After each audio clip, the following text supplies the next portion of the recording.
good evening আৰু এতিয়া ডিউটিলৈ ওলাই আছোঁ বহুতে কমেণ্ট কৰি আছিলে সুধি আছিলে কেইজনমানে যে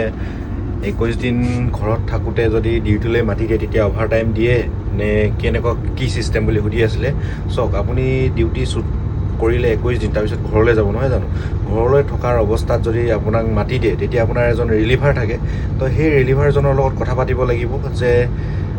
আপুনি পইচা ল'ব নে আকৌ আপোনাক কেতিয়াবা আপোনাৰ প্ৰয়োজন হ'লে তেতিয়া ডিউটি কৰি দিব তো সেই মিলা মিছাৰৰ মাজতে চলে অভাৰ টাইম বুলি তেনেকৈ আমাৰ নাথাকে বাৰু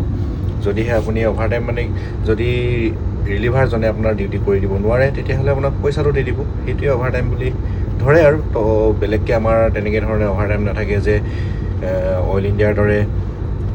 6টা বজালৈকে ডিউটি তাৰ 6টা বজালৈকে যদি টাইমটো বাঢ়ি গৈ থাকে তেতিয়া অভাৰ টাইম তেওঁলোকৰ উঠি গৈ থাকে তো তেনেকুৱা ধৰণৰ ছিষ্টেম নাই আমাৰ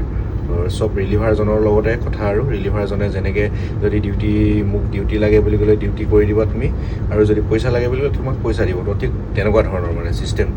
বুজি পাইছে কাৰণ আমাৰ ইয়াৰ ৰিলিভাৰ এজন থাকে মই এতিয়া যদি